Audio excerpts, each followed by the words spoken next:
Halo,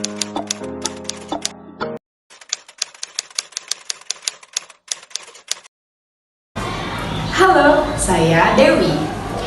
Apa itu anak berkesulitan belajar? Menurut Wardani dan kawan-kawan pada tahun 2021, anak berkesulitan belajar bukanlah anak yang mendapat kesulitan belajar karena ketidakmampuannya atau kelainan yang dimilikinya. Akan tetapi, anak yang mengalami berkesulitan belajar adalah anak-anak yang normal, namun tidak mampu mencapai prestasi seperti yang seharusnya mereka capai.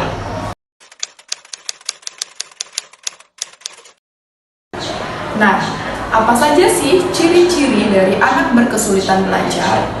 Ciri-ciri anak berkesulitan belajar dibagi menjadi dua. Yang pertama, untuk anak yang berusia 5-9 tahun. Ciri yang pertama adalah anak kesulitan untuk menghubungkan bentuk dan suara huruf. Yang kedua, anak akan lebih lambat jika mempelajari hal-hal baru. Ciri selanjutnya dari anak yang memiliki berkesulitan belajar usia 5-9 tahun adalah anak tersebut sulit dalam mengeja kata. Kemudian, anak akan mendapatkan kesulitan dalam menghubungkan huruf-huruf untuk membentuk sebuah kata. Kemudian, anak-anak itu akan memiliki kesulitan dalam belajar matematika dasar. Dan yang terakhir, anak akan kesulitan dalam membaca waktu dan juga menghafalkan urutan. Kemudian, apa saja sih ciri-ciri anak yang mengalami kesulitan belajar pada usia 10 sampai dengan 13 tahun? Yang pertama, anak itu akan mengalami kesulitan dalam memahami konteks suatu bacaan ataupun deret matematika. Yang kedua, tulisannya tidak bagus.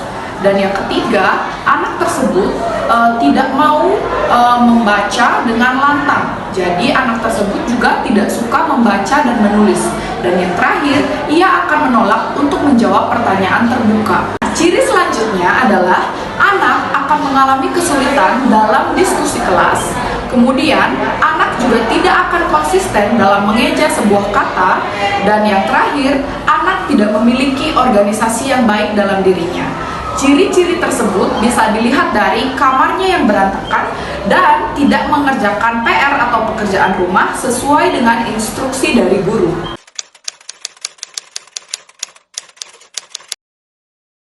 Nah, untuk cara penanganan untuk anak berkesulitan belajar ada 3 cara secara umum. Yang pertama itu adalah terapi, yang kedua itu medikasi, dan yang terakhir adalah bimbingan belajar. Nah, terapi bisa dilakukan dengan ahli ataupun orang yang bisa membantu kita. Dan yang kedua adalah medikasi, bisa dibantu dengan pemberian obat-obatan oleh dokter ahli. Dan yang terakhir, bimbingan belajar bisa dilakukan oleh guru les atau guru privat untuk mengajarkan anak guna mengatasi kesulitan belajar mereka.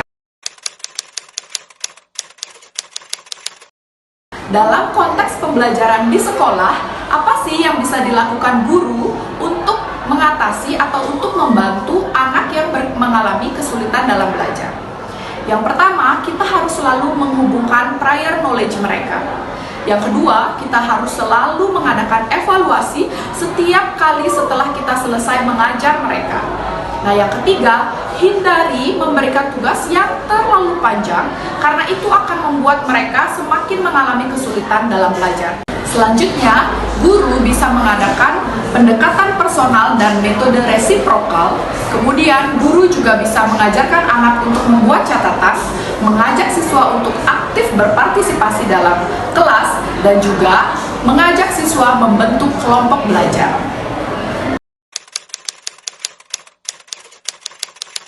Apa saja sih langkah-langkah untuk menangani anak yang mengalami kesulitan dalam belajar? Yang pertama, kita harus melakukan observasi dan klasifikasi. Jadi, kita harus mengobservasi siswa mana yang memiliki kesulitan belajar dan kita kelompokkan mereka. Kemudian, yang kedua, kita bisa melakukan pendekatan secara personal. Nah, kita bisa menanya atau kita bisa melakukan wawancara, apa sih kendala mereka? Cara yang ketiga yaitu kita perlu melakukan pembelajaran berdiferensiasi. Jadi kita perlu memberikan cara yang berbeda antara siswa yang tidak mengalami kesulitan dalam belajar dan yang mengalami kesulitan dalam belajar. Selanjutnya, kita perlu melakukan evaluasi dan refleksi. Apa saja yang sudah kita kerjakan dan apa sih yang perlu kita kembangkan dan perbaiki lagi setelah kita melakukan pembelajaran berdiferensiasi tersebut.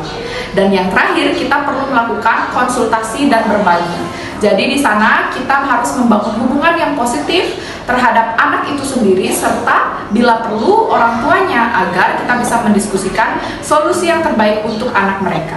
Semoga informasi ini dapat membantu. Dadah!